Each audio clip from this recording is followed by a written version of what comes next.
3절 맨 마지막 부분에 보시면 기록된 것과 같이라고 말씀을 기록해 놨습니다. 이 말씀은 세례 요한의 출현, 세례 요한의 등장은 구약에서부터 몇백 년 전부터 하나님께서 미리 말씀하신 일이었다. 그것을 어필하신, 강조하신 말씀입니다. 지금 2절에 보시면은 2절이 선지자 이사야의 글로 그렇게 시작했지만은 먼저 말라기 선지자가 말씀한 내용을 먼저 소개를 하셨습니다. 그리고 3절은 이사야 선지자가 하셨던 말씀을 소개하셨습니다. 말라기 선지자는 400년 전, 예수님이 오시기 400년 전에 선지자 활동을 하셨던 분입니다. 말라기서에서 마태복음까지 그 중간기라고도 학자들은 말을 합니다마는 그 기간이 약 400년 정도 됩니다. 그러니까 4세기, 주전 4세기의 이전의 분이라고 생각할 수 있습니다. 그리고 이사야 선지자는 주전 약 730년 정도 약입니다. 그 당시에 활동하셨던 하나님의 말씀을 증거하셨던 선지자이셨습니다. 왜 그렇게 400년, 700년 전에 그들을 통하여 예언되어진 세례 요한이 등장했다. 그 말씀을 강조하실까요? 세례 요한의 등장은, 그리고 세례 요한의 등장을 예고한 성경은 하나님 말씀이다. 그걸 강조하시기 위해서입니다.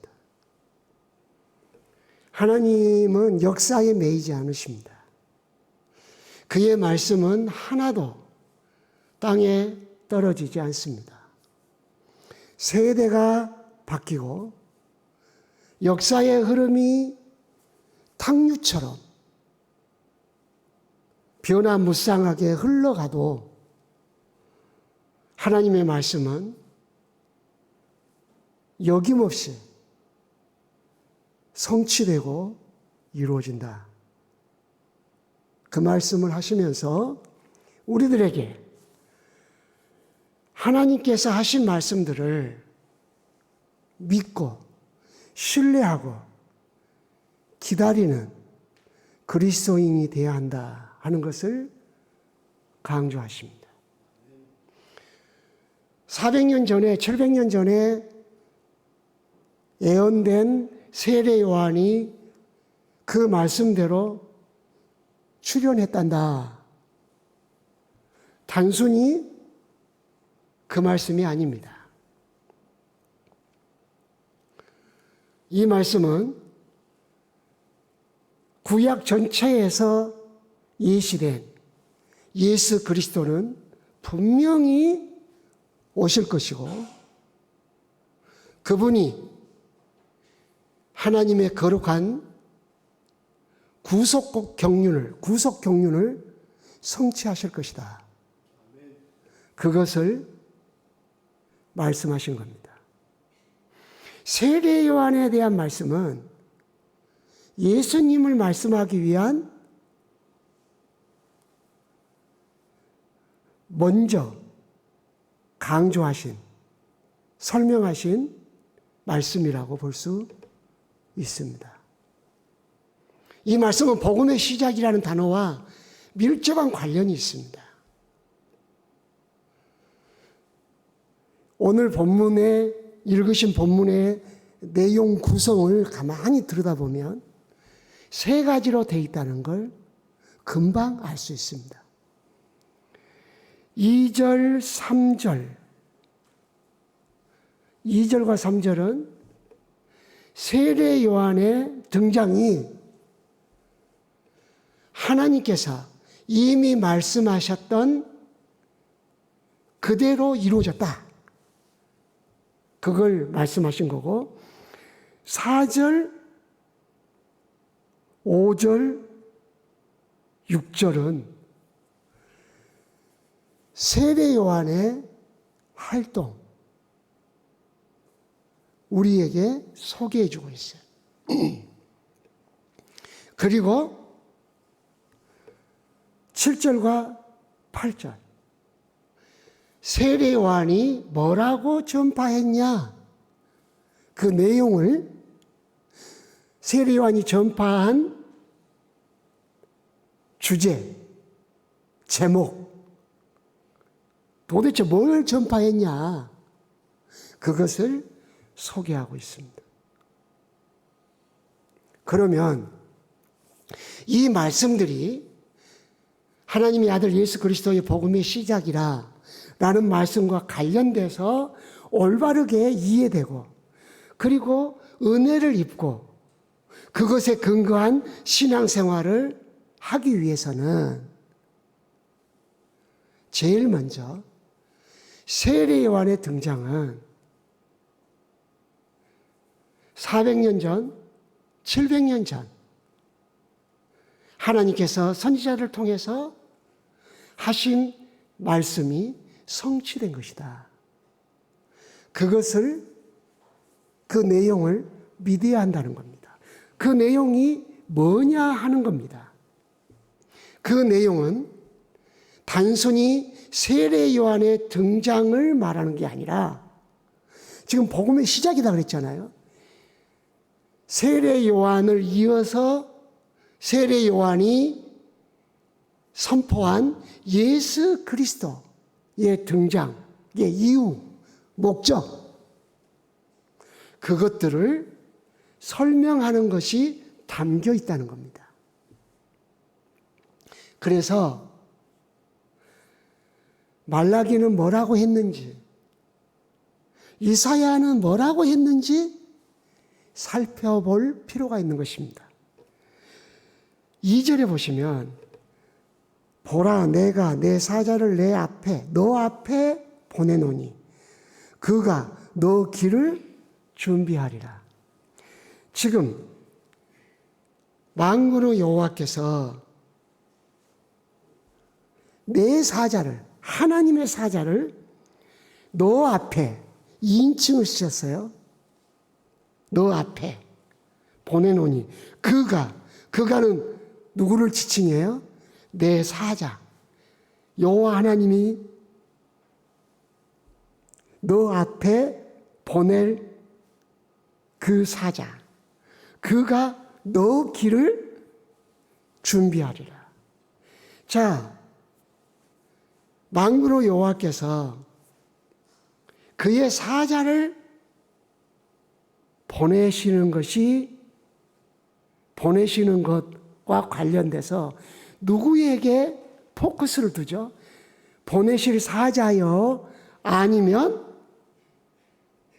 지금 2인칭으로 너 앞에 너 길을 준비하리라 할 때 너라고 하는 그 지칭어 그분일까요? 당연히 후자죠. 그죠?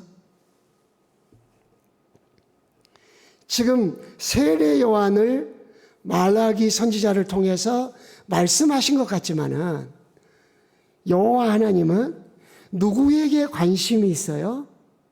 예수 그리스도에게. 그래서 세례 요한의 등장은 복음의 시작, 복음의 내용이신 예수 그리스도와 절대적 관련성이 있다는 거예요. 그러면 말라기 시대에 왜 하나님이 세례 요한의 등장과 예수 그리스도의 등장을 약속하셨을까요? 우리 말라기 지금 기억 그래서 간주가 붙었잖아요. 말라기 3장이 나오잖아요. 마태복음 바로 앞이 말라기예요.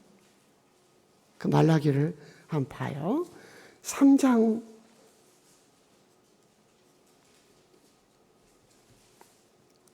3장에서 말씀하시는 것은 내 사자가 주어가 아니라, 관심이 아니라 하나님이 만군의 여호와가 보내실 그분, 중간쯤 보시면 너희가 구하는 바 주가, 주님이거든요. 갑자기 그의 성전에 임하리니 곧 너희가 사모하는 바 언약의 사자가 임하실 것이다.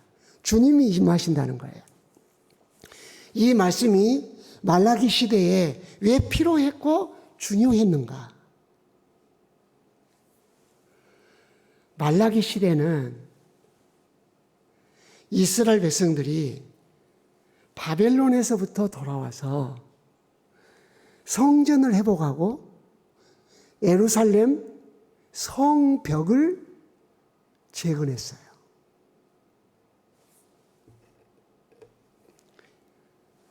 하나님께서 성전을 재건하고 성벽을 재건하는 동안에 여러 가지 상황 때문에 그것을 멈추고 있을 때 뭐라고 하셨어요? 너희들이 열심히 뿌리지만 거두는 것이 없었고, 너희들이 많이 먹으나 배부르지 않고, 그 이유가 어디 있느냐? 너희들이 여호와의 성전을 완공하는데 마음을 두지 않고 각각 자기 집을 돌보고 자기의 삶을 살아가는데 열심이기 때문이 아니냐. 너희가 만약 성전 재건에 혼신의 힘을 다하고 나 여호와를 경외하면 내가 너희들에게 복을 줄 거다. 그 말씀을 하신 거예요. 성전 재건이 완료됐어요. 그런데 삶이 팍팍해요. 힘들어요. 그래서 이스라엘 사람들이, 하나님의 백성들이 하나님 백성을 향한 하나님의 사랑을 의심하게 된 거예요. 1장 2절 보세요. 말라기 1장 2절. 여호와께서 이르시되 내가 너희를 사랑하였노라 하나 너희는 이르기를 주께서 어떻게 우리를 사랑하셨나이까 하는도다. 어떻게 우리를 사랑하셨냐고요? 우리를 사랑하셨다는 그 증거를 내보시고, 그리고 우리를 사랑하신다는 그 흔적들이 우리 삶에서 한번 그 흔적들을 찾아보십시오.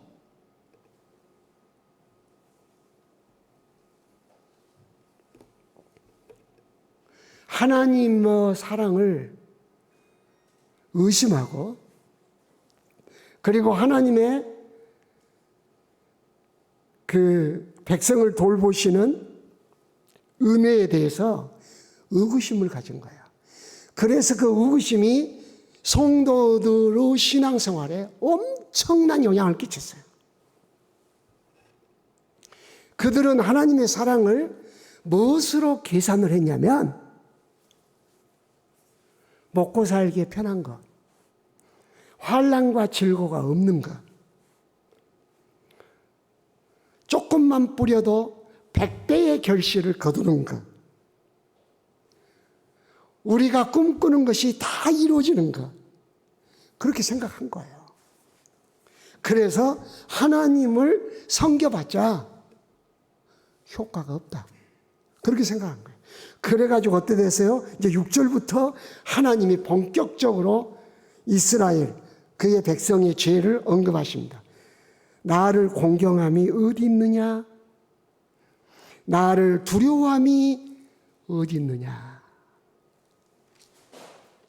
그 말씀을 하신 거죠.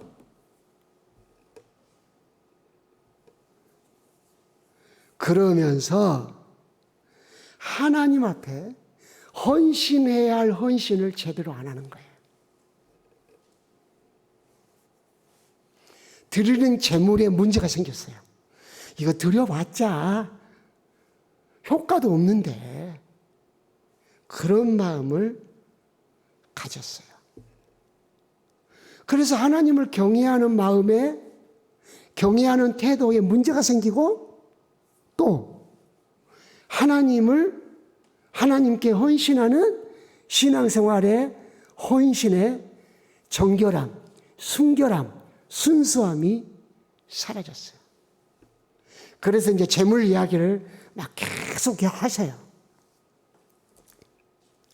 그러면서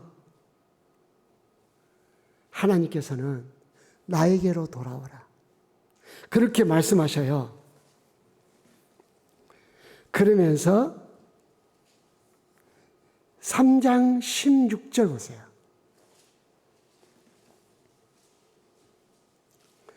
여호와를 경외하는 그리고 여호와의 이름을 존중히 여기는 자들이 일어날 거라는 겁니다. 그들을 하나님이 17절 특별한 소유로 삼을 거라는 것입니다. 하나님이 그들을 아낄 거라는 겁니다. 18절에 보시면 그때에는 그 은혜를 베풀고 난 후에는 내가 하나님을 섬기는 자와 섬기지 않는 자를 분별하겠다는 거예요. 의인과 악인을 분별하시겠다는 것입니다. 하나님이 그 백성을 광명한 공의로운 해가 떠올라서 공의로운 해가 떠오르는 것처럼 하나님의 은혜가 임해서 그의 백성을 치료할 거라는 겁니다. 그래서 그 백성들이 기뻐 뛸 거라는 겁니다. 그래서 아버지도 아들도 하나님께로 돌아올 거라는 겁니다.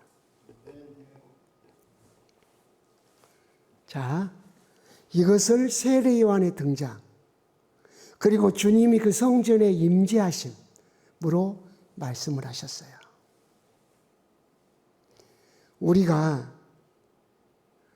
하나님의 사랑을 무엇으로 생각을 해요? 말라기 시대에 하나님을 공경함이 없고 두려움도 없고 하나님께 헌신할 때도 하나님은 우리를 보시지 않아. 우리가 이런 거 드린다고 해서 알 리가 없어. 그것을 알았더라면 하나님이 우리에게 복 주셨지. 그런 타락하고 부패한 마음을 가질 수가 있다는 거죠. 우리가. 그러나 내가 그들을 치료하겠다. 여호와를 경외하고 그들이 여호와께로 돌이키고 여호와를 위하여 헌신을 다하는 믿음의 사람들을 일으키도록 내가 주를 보내겠다는 겁니다. 그 주가 예수 그리스도고 그 내용이 복음이라는 거예요. 그래서 그 복음은 우리를 향한 하나님의 사랑이에요.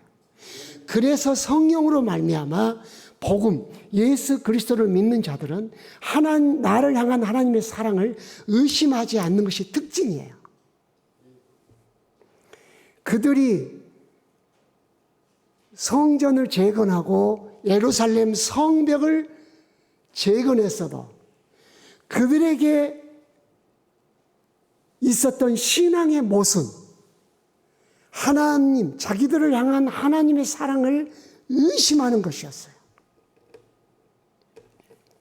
그들은 하나님의 사랑을 물질이나 건강이나 자기가 원하는 소원이 성취되는 것으로 생각을 했다 이 말이에요. 그래서 자기들이 생각한 대로 이루어지지 않자 하나님은 우리를 사랑하시지 않아 그런 결정을 내렸어요. 그래서 그들의 신앙생활에 심각한 하나님 앞에 위선을 보이는 결과가 낳게 된 거예요. 하나님이 그것을 광명한 해가 떠올라서 치료한 것처럼 치료하겠다는 거예요. 바로 예수 그리스도 복음을 보내셨어요. 그 복음이 오기 전에 내가 내 사자를 그 앞에 보낼 거다. 그때 너희들이 알라. 그 사자 뒤따라서 그 사자가 길을 평탄케 하면 그 길을 따라 바로 너희들을 치료하고 너희들에게 하나님의 사랑을 확신하고 너희 마음속에 하나님의 사랑을 부어주시는 그분이 오실 거다. 그것이 바로 복음의 시작이요 복음 자체다. 그 말씀을 하시는 거예요. 그래서 복음의 시작이라 하는 것과 세례요한의 등장, 그 후에 예수님의 나타나심, 사역의 공생의 시작, 이것은 절대적 관련성이 있다고 여러분에게 설명한 거예요. 그러면 예수를 믿는 우리는 어떤 신앙생활을 하는 거죠? 더 이상 우리가 원하는 것 가지고 하나님의 사랑을 계수하지 않는다는 거예요. 아들 예수님이 우리를 향한 하나님의 사랑이라는 것을 확증한 겁니다. 로마서 5장 8절인가요? 그 말씀하시듯이 아들을 십자가에 내어놓으심으로 우리에 대한 그의 사랑을 확증하신 겁니다. 그러므로 병들 때나 건강할 때나 사업이 잘 될 때나 안 될 때나 나를 사랑하신 하나님을 신뢰하고 더 나아가서 나를 사랑하신 그 하나님을 경외하고 나를 사랑하신 그 하나님께 순전하고 참되고 신실한 헌신을 드려야 한다 그 말씀입니다. 한 가지 더 중요한 것은 이사야서를 인용했습니다. 광야에 외치는 자의 소리가 있어. 마가복음 1장 3절. 광야에 외치는 자의 소리가 있어 이르되 너희는 주의 길을 준비하라. 그의 오실 길을 곧게 하라. 여러분들 이사야 40장을 한번 보실래요? 이사야 40장은 하나님이 이스라엘 백성들을 위로하기 위해서 기록하신 말씀이에요. 그래서 1절에 이렇게 시작해요. 너희 하나님이 이르시되 너희는 위로하라. 누구를 위로하라? 내 백성을 위로하라. 그들의 마음에 닿도록 말하고 외치라. 그러면 그 위로가 뭐냐? 2절에 죄를 사해 주겠다.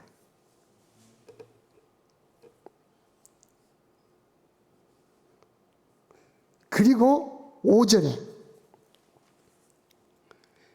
여호와의 영광이 나타나고 모든 육체가 그것을 함께 보게 될 거다. 우리가 하나님의 영광을 어떻게 봐요? 하나님은 영이시죠. 그러므로 오늘 본문의 모든 육체가 하나님의 영광이 나타났는데 그 나타난 영광을 본다는 것은 요한복음 1장 14절을 의미하는 거죠.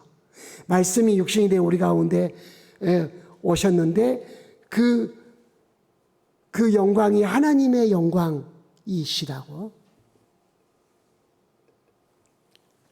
그렇습니다. 예수님을 보내시겠다는 거예요.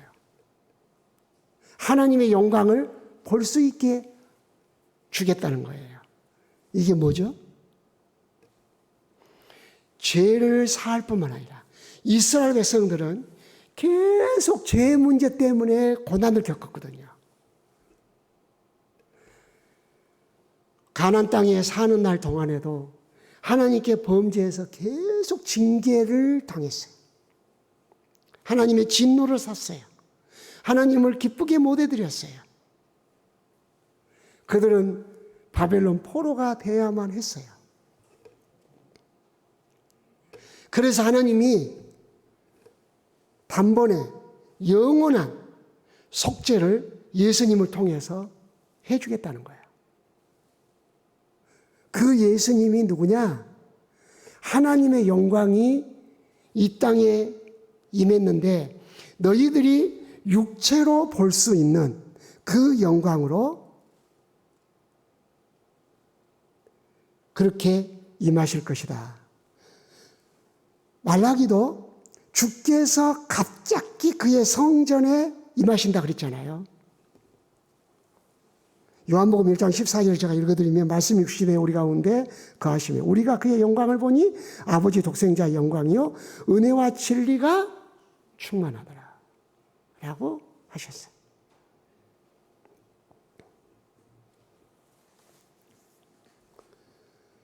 내가 여호와 하나님이 너희에게 한 말은 참말이다. 그러면서 하나님이 한마디 하셔요.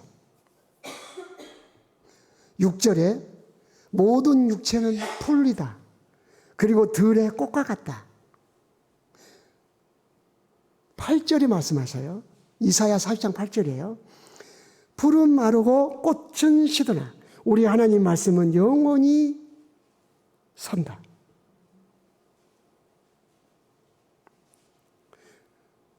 그러면서 9절에 너는 힘써 소리를 높이라. 두려워하지 말고 소리를 높여 유다의 성읍들에게 이르기를 너희의 하나님을 보라. 너희 하나님을 보리 하라. 볼 것이다. 하나님을 보라 할 것이다. 10절 그의 팔로 다스릴 것이다. 그의 강한 팔로. 11절 목자같이 양떼를 먹이고 그들을 팔로 모아 품에 안으시고 온순히 인도하실 것이다.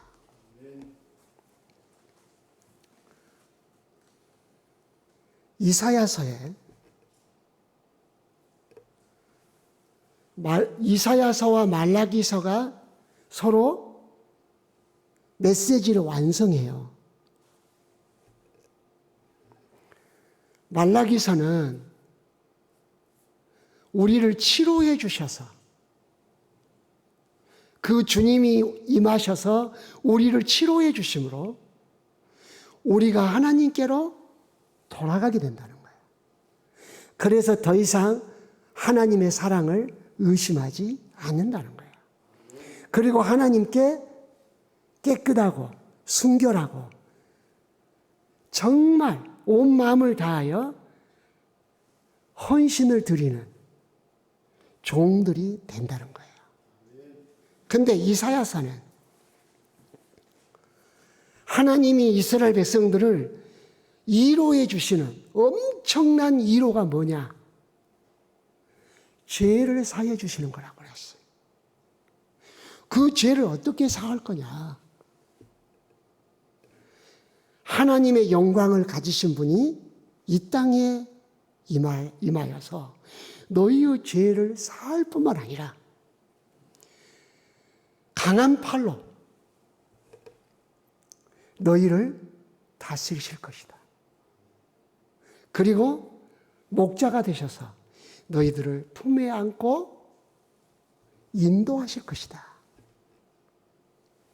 내가 너희에게 한 말은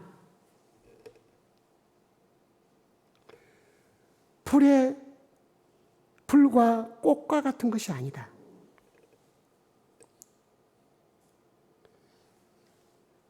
결코 1.1획도 땅에 떨어지지 않을 말씀이다.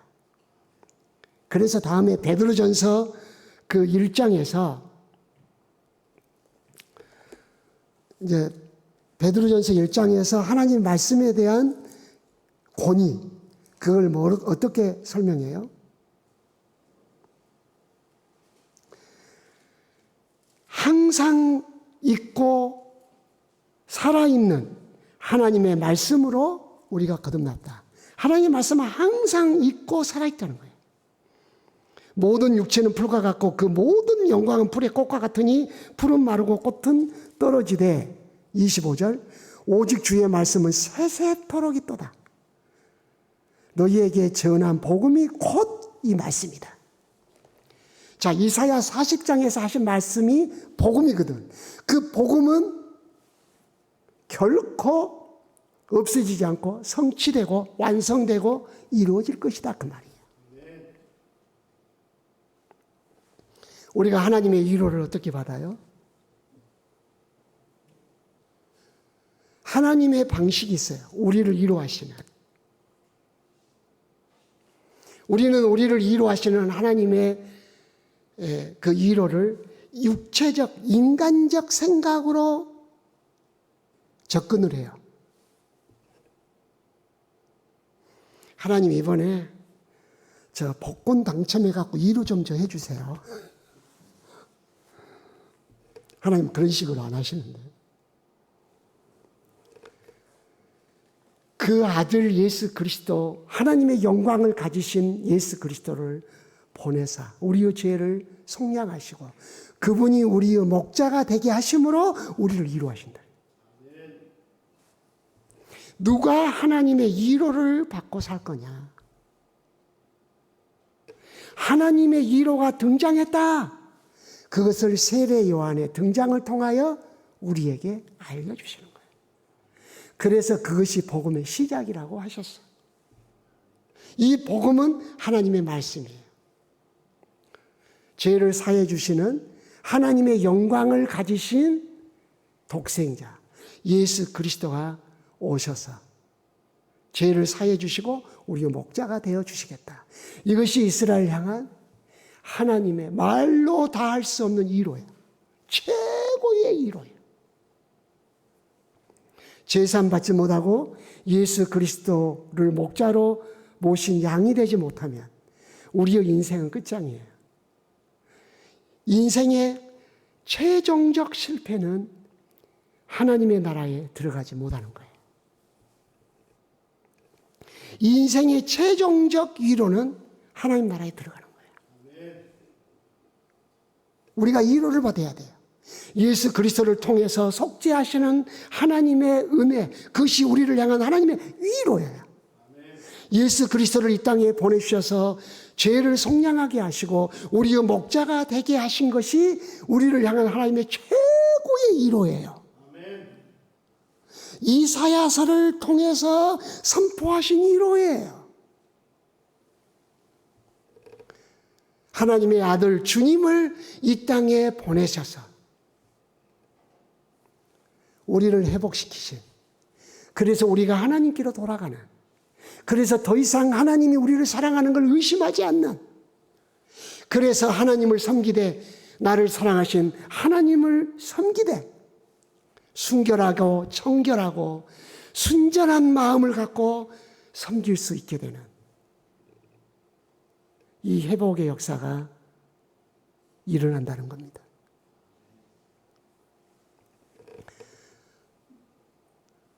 우리가 단순하게 잊고 넘어갔던 마가복음 1장 세례 요한의 등장, 그것이 예수를 믿는 우리들에게 무엇을 말씀하고 있는가? 나는 하나님의 위로를 누리고 살고 있는지 질문하고 있습니다. 너는 하나님의 사랑에 대해서 어떻게 생각하냐? 그 사랑을 너가 안다면 너는 하나님에 대한 태도로 그걸 증명해 보여라. 하나님의 사랑을 의심했던 말라기 시대의 사람들의 모습이 우리 신앙생활 속에 있지 않는지 점검해 보라. 그렇게 말씀하고 있습니다. 우리를 위로하시고 우리에 대한 사랑을 확증하신 만군의 여호와 성삼위 하나님을 찬양합니다. 기도하겠습니다.